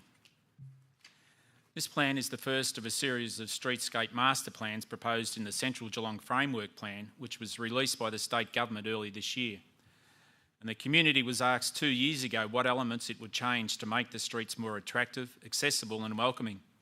And what the community wanted has been incorporated into this plan. A number of short and long-term improvements are proposed, including 20,800 square metres of fully accessible public area such as footpaths, pram ramps and parking. 7,400 square metres of additional footpaths, a 36% increase. 620 trees, a 400% increase and 15% increase in canopy cover. Recognition of First Nations culture and heritage. New and improved outdoor dining areas. 1.2 kilometres of underground power lines to allow for new trees and expanded footpaths. And 7,200 square metres of water-sensitive urban design to help mitigate rain events. So there's much, much more in this master plan.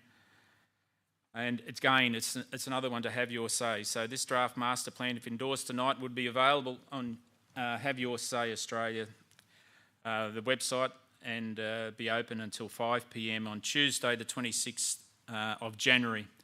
So again, I ask those who are interested in this about the future of the Geelong CBD to have a look at this and put your comments in there. Thank you. Thank you, Councillor Murray. Councillor Maloney. Thank you, Mayor Sullivan, and thank you, Councillor Murray, for that comprehensive overview. I think that this is a really great opportunity for us to put our 2 cents in as to what we want to see in Geelong. The Mercer Street, Jeringhap Bailey landscape is something of a sort of harking to an older time in Geelong, where it was quite rugged and manufacturing oriented, and I think that we've got a real chance to make it a bit hipster if we want to, and certainly very lush and green, and to change the way that we interface with the streetscape. Currently, if you're scooting around Geelong, you probably want to just get in and get out, but I think that this master plan goes away towards creating a space that you want to hang out in and you want to really spend some time and be.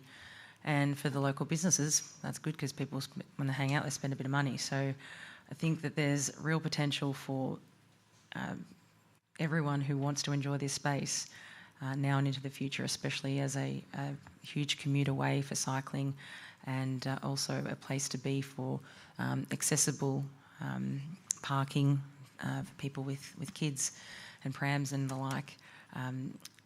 To create a showcase of what we want the rest of Geelong to look like. So if we get this right, I think that we can copy-paste into other avenues and other areas to make Geelong the pretty city that we know it is.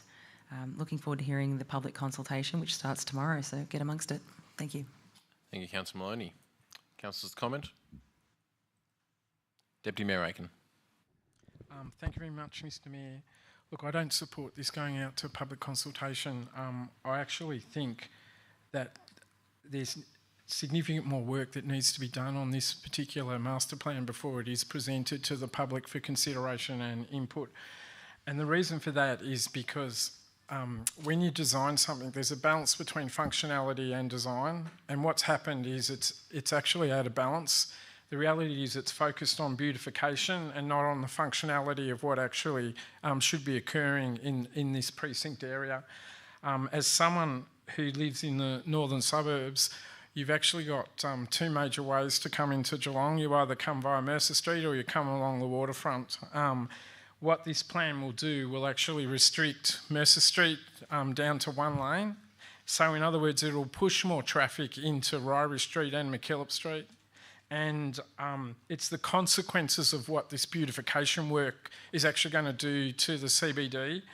And I think the reason why it shouldn't be put out now is because there's so many strategic overlaying plans that actually need to be done. An example is, has been raised tonight, the principal bike network. We need that review. It was actually 12 months ago that we requested the council to undertake a review of the principal bike network, and nothing's been done. And that was to actually identify what is to be the main bike routes and transport routes for active bike movement coming to Geelong. That hasn't occurred. There's no public transport plan for the CBD of Geelong. There's no traffic management plan for the CBD of Geelong. There's no car parking plan for the CBD of Geelong. But what we're doing, we're going to now go out to the public with a design master plan without actually having all of that strategic work undertaken. And I've got a conflict with that, because what it will mean, we will restrict Jerningham Street, Mercer Street, and the neighbouring areas associated with it, if any of those major strategic plans actually say we have to do something associated with it. So my preference is that we actually undertake those major strategic works first before we actually start designing these master planned, which, as I said, are ultimately being driven by beautification works, and they are out of balance with the functionality. We haven't actually determined the functionality. I do not want to live in MacKillop Street as a resident and have increased car movements coming past me because council's actually closed down Mercer Street and the waterfront to get into the CBD. I don't want to put more traffic into Ryrie Street, which is what will occur if this plan is actually implemented as well too. I actually want to know how I can get to the CBD, because we don't have a public transport plan, so I don't know how I'm supposed to get to the CBD from the northern suburbs of Geelong and the northern and western growth areas. So until I have that confidence that those strategic work is done, I'm not prepared to actually support design initiatives which are being created in isolation of those major strategic plans that council should be endorsing and having. Thank you, Deputy Mayor Aiken. Councillor Harwood. Thank you, Mr Mayor. I tend to agree with those comments insofar as there's already been substantial change in Mercer Street with the development of the Mercer and the Miramar. So we've already seen that egg cracked, and we weren't prepared for that. And we're now seeing, well, when I say weren't prepared, we perhaps haven't looked at what the true impact's going to be with more high-rise to come in Mercer Street. So I think it's absolutely critical that the officers at this point in time also engage very closely with existing owners of key properties in Mercer Street to see what they are looking to seek from their particular future developments, which no doubt are going to be high-rise by virtue of the fact that we have a current policy to have 10,000 people living in the CBD by, I forget the date now, 2030, 2035, give or take.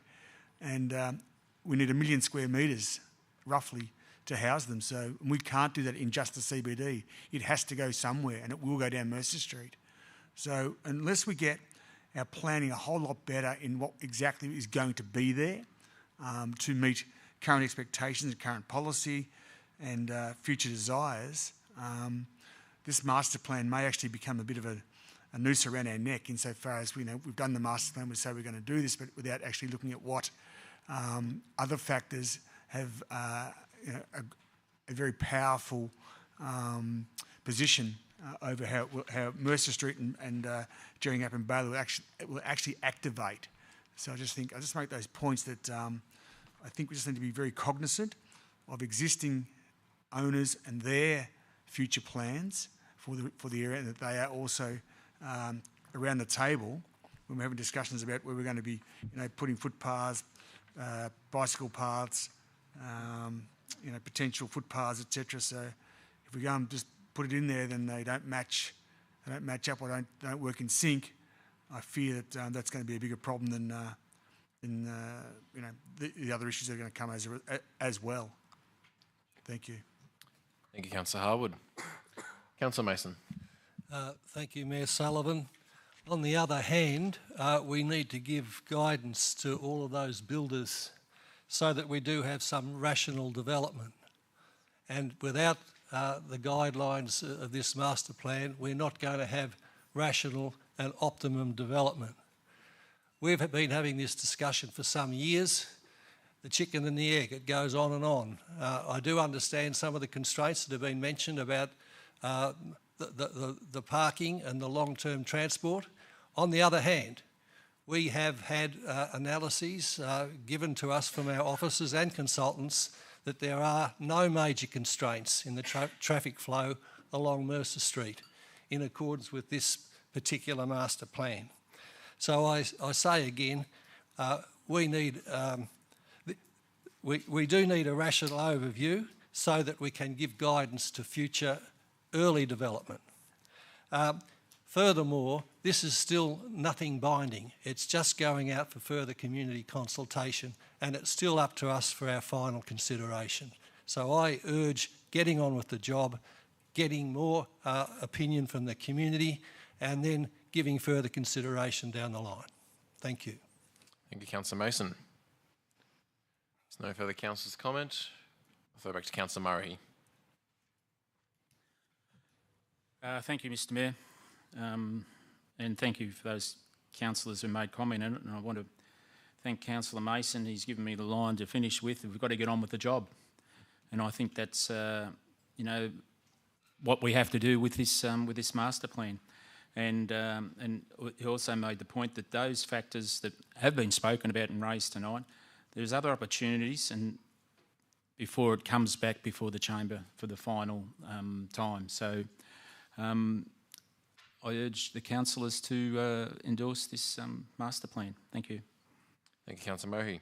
With that, I'll put to the vote. All those in favour? Thank you. All those against? The item is carried. Item number 3, Financial Performance Report, year to date, ended 30th September 2023. Moved by Councillor Harwood, seconded by Deputy Mayor Aiken. Councillor Harwood. Thank you, Mr Mayor. The Financial Performance Report is a bit like throwing a dart at a swinging dartboard at the moment. Yeah. I mean, we've seen the turbulence of finances during the last 12 months and prior, and we see obviously turbulence on the horizon with finances. So I'll do my best to try and get through where we currently stand, but the changes could be, as we know, swift and brutal.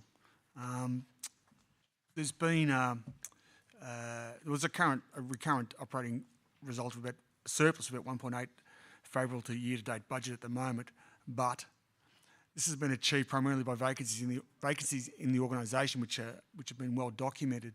So it kind of gives a bit of a false sort of balance there. But and there's also been savings in materials and services, mostly related to timing, and not expected to impact the final year result. But the fact is, it probably means that we're not up to date with some of our capital projects and other things that are occurring within the organisation. The current full year forecast, we expect around a 755,000 operating surplus. That would be great, given the current financial circumstances, but we'll see how we go.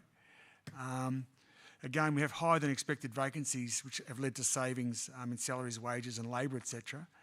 But again, we need to weigh up, is this having an effect on our services to the community? Hopefully not, but these are, I guess, red flags as such through the organisation. The spend on consultants was substantially under budget, which again, I never know if it's a good thing or a bad thing. Consultants certainly have a place within council. Sometimes I think we over-consult, and sometimes you could argue maybe we under-consult. It's a fine balance, but at this point we have a substantial surplus from under budget there. Our capital works spending's favourable, which again means there's timing issues and also the completion of some buildings. We have planned spending before the end of the calendar year which now will occur in early 2024. Of the two big ones, obviously, we heard of earlier, the Armstrong Creek Town Centre Library and Learning Hub. And we've got the Northern Aquatic and Community Hub, which is the long-awaited facility out in the north. That's expected to be open before the end of this summer, which would be a huge coup for council, and particularly for the community out there, if we could get it open a little bit earlier.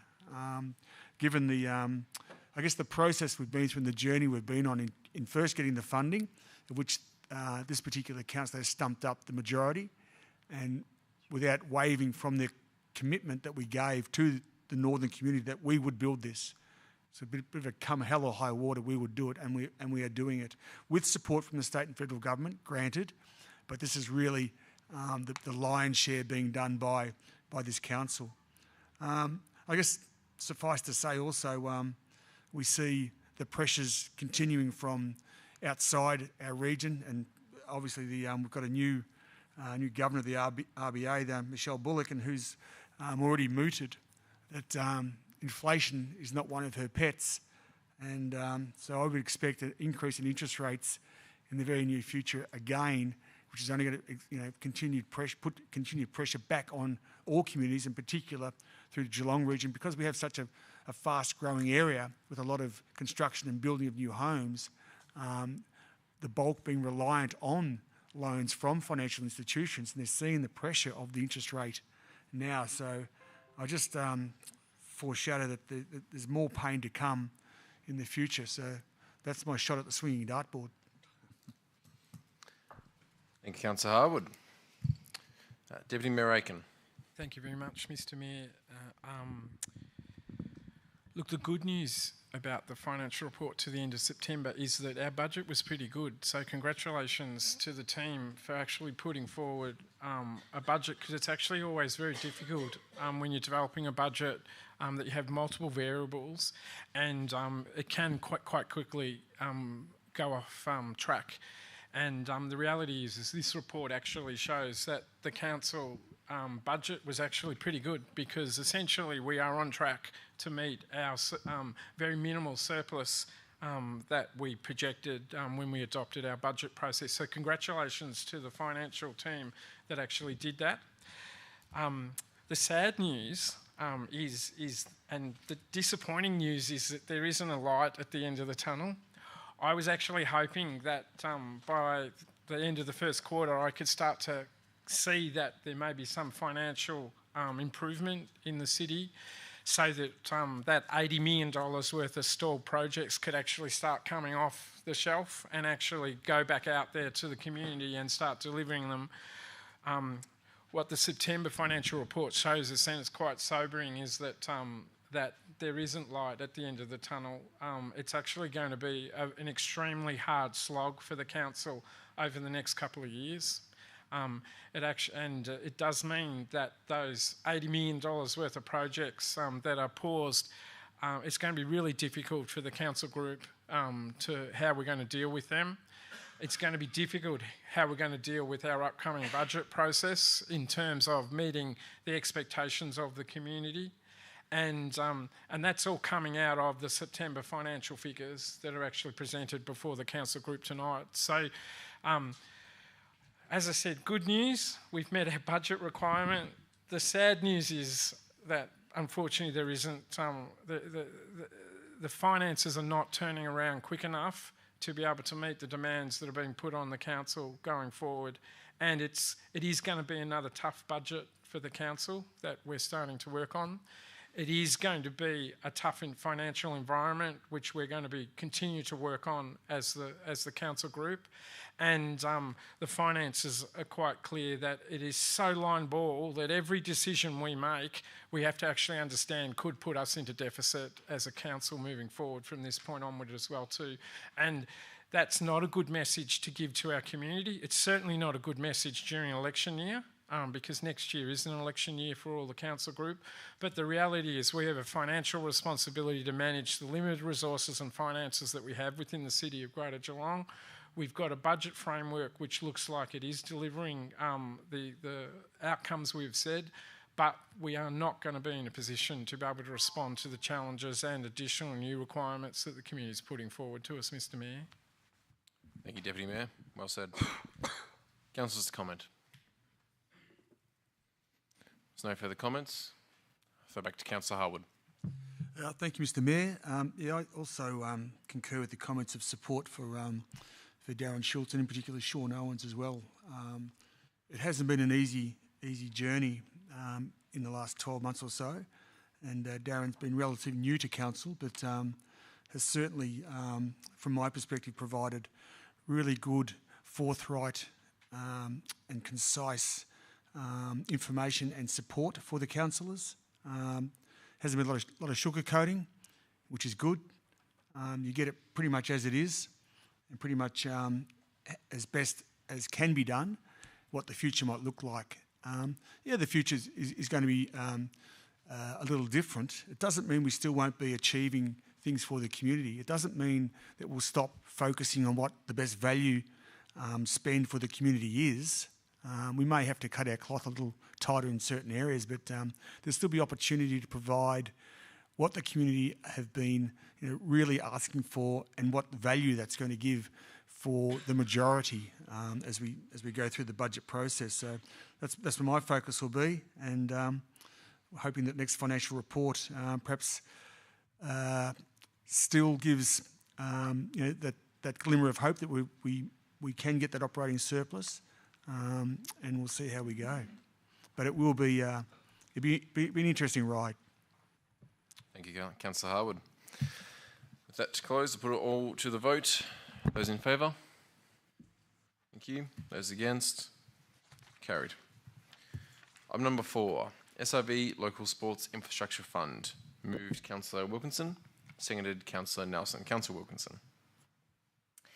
So this is the SRV Local Sports Infrastructure Fund. The report asks Council to approve a pre-commitment for the 24-25 budget of $245,000 towards the Belmont Lions Sports Club Netball Court Duplication Project. It also seeks Council approval of an application to the Sports and Recreation Victoria Local Sports Infrastructure Fund for the project, so a state fund. Winter Court in Belmont has just one single netball court. The single court limits participation, opportunities and scheduling. Duplicating the court will address core facility gaps. The total cost of the project is estimated at $545,000 with an estimated contribution from Council of $245,000. The state government has opened the annual Local Sports Infrastructure Fund with applications due by the 13th of December 2023.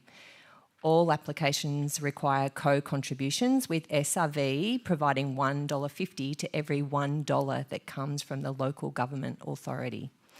So a number of sports clubs have asked for their projects to be considered as part of an expression of interest process. Officers, it's understood, have assessed all known projects. The Belmont Lions project was the one identified as suitably meeting the funding criteria, being shovel-ready with up-to-date designs, a quantity survey and requiring limited council investment at this time.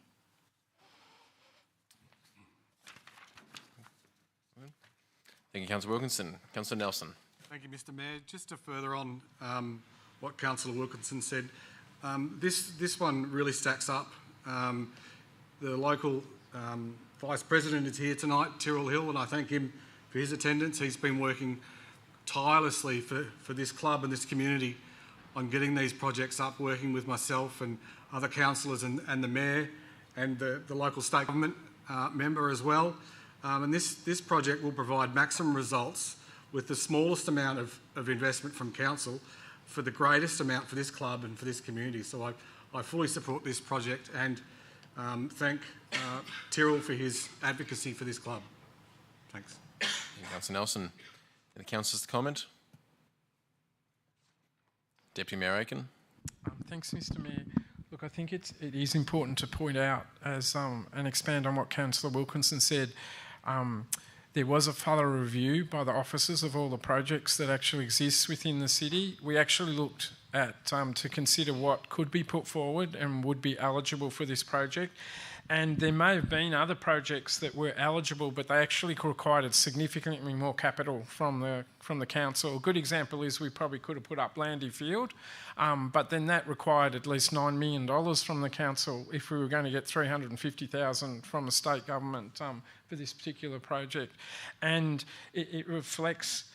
We also considered not actually putting an application in at all, and that's still an option for the council over the next couple of weeks as well too, if this project doesn't stack up with support with it going forward as well too. So it reflects the financial position that the council is in. I mean, we probably, and I think the community do understand, we have not rejected the proposals that they put before us. We've actually tried to look at all of them holistically and actually work out what we could possibly afford, what we could deliver, and what could possibly be eligible for the state's funding. So there may have been multiples of other projects that were eligible, but the reality is that the council couldn't have put in more than $300,000 to $400,000 towards a project in a co-contribution basis. And sadly, the majority of the projects that I saw come before me were actually requiring millions of dollars from the council in terms of us actually being able to support them. So I think the message to the community is that, you haven't been rejected with council choosing this option. This option was the one that stack up the best, as Councillor Wilkinson said, on a number of matrix items, and unfortunately a lot of our projects have missed out. Thank you, Deputy Mayor Aiken. Councillor Cadwell. Thank you. See if I can get that working. Yes, I think that's working. So, Mr Mayor, through you, if you don't mind, can I just ask the CEO, Ali Wasty, to outline the process going forward from here if this application is ruled out for any reason by the SRV? And will Council then receive a report at the December meeting that outlines the other projects that could be applied for as a part of this state government grant program? Through the Mayor, thank you for your question, Councillor Cadwell. The officers have a meeting with Sport and Recreation Victoria officers on Friday. We will be submitting that application as what we know now. If feedback comes in that application that we have tonight will not be supported, then there will be ongoing conversations with Sport and Recreation Victoria, and we would take back a further report to Council for briefings, and then subject to councillor feedback, councillors may decide to want to see further applications coming through, notwithstanding the financial constraints that we're in. So there would be a possibility of a report to come to the council meeting. Obviously, that officer recommendation, I don't know what that might be, because I'm obviously hoping that we get this good feedback from the application that we've got in front of councillors tonight. Thank you. Yep. Thank you both. I'll just add that it is prudent that we're discussing this application after we just have discussed the financial performance report year to date. We have been operating under constrained circumstances. We all know this. We understand with the last budget we put out and the great work done to get us in a position that we are in today. However, the council is showing its commitment to investing in our local sporting facilities and to still invest in the community during these trying times. And this is an example of that, one of many. So I do encourage you to have it here before us tonight, and we'll be going on to other councillors for comment as well. Councillor Hubbard. Thank you, Mr Mayor. Yep. This is a smaller local sporting club in the Cardinia ward, and it does bat above its average on many occasions, and this is one of these occasions where it does need the support. And I think the critical thing here is continuing equality in funding for women in sport in particular. We know the growth of netball in the region has been substantial, and some clubs have done well and have kept up to speed and have been able to accommodate the growth of their members and their players, and some clubs haven't. And I think this is a real example where the Belmont Lions Sports Club has a real opportunity to increase their membership base through their netballers, and again, but they need the infrastructure. this is a critical opportunity that we have to support this recommendation to SRV, and the application being to help fund this particular extra court and provide the necessary infrastructure for the club. So I fully support it. Thank you. Thank you, Councillor Harwood. There's no further councillors to make comment. I'll throw back to Councillor Wilkinson to close. Yeah, thank you, and thank you for that clarity, Councillor Caldwell, and for that. Just a reminder in terms of netball and the importance of participation and inclusion in sport. So I just move that the council commits to this submission. Thank you, Councillor Wilkinson. With that, I'll put to the vote. All those in favour? Thank you. All those against? The item is carried.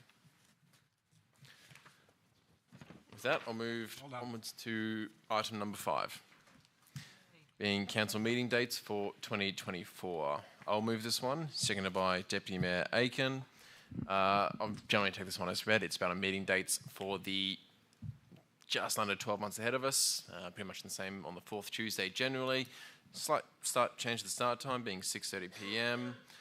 Still having off-site meetings like the one we are having right now.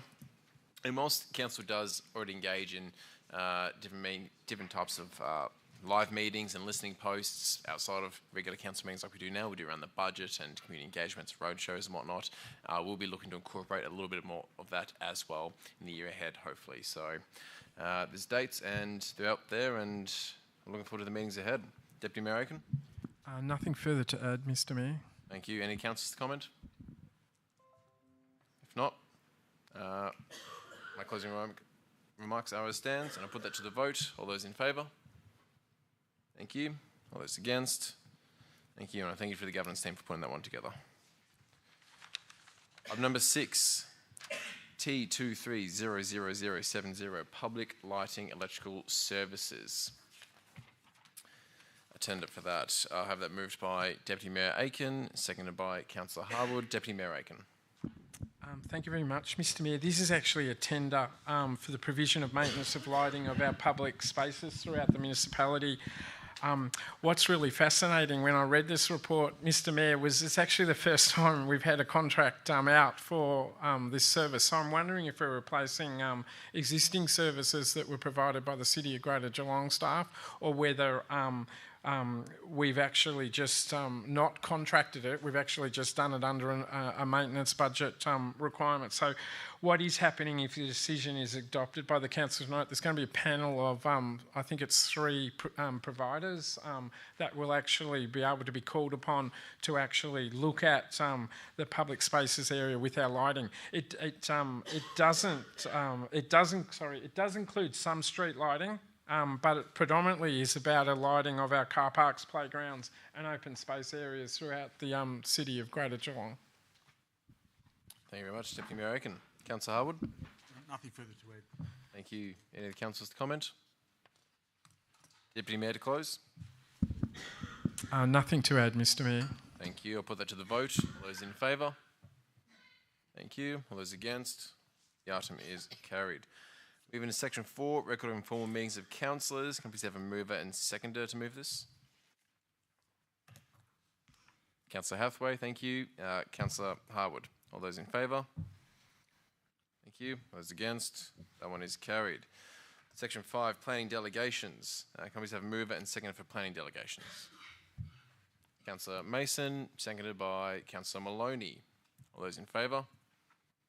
Thank you. All those against? That is carried. Section 6, we have a few items here. May I please have a mover and seconder to move item 5.1 North Geelong Warriors response to notice of motion into confidence? Councillor Harwood, seconded by Councillor Nelson. All those in favour? Thank you. Can I please have a move and seconder for item 5.2 being community grants into confidential? Councillor Wilkinson, seconded by Councillor Mason. All those in favour? Thank you. And a move and seconded to have 5.3 council business report into confidential. Move Deputy Mayor Aiken, seconded Councillor Harwood. All those in favour? Thank you. That's carried. All right, we will now consider the remaining agendas in our confidential section of the meeting. So I need to move Move and seconded, close the meeting to the public whilst we do consider these. Moved, Councillor Nelson. Seconded, Councillor Wilkinson. All those in favour? Those against? Thank you. Thank you very much to everybody who has attended both virtually and in person tonight. We're out here outside the City Hall to have this sort of engagement, and we have had thorough community engagement this evening. So thank you very much all, and we'll see you all next time.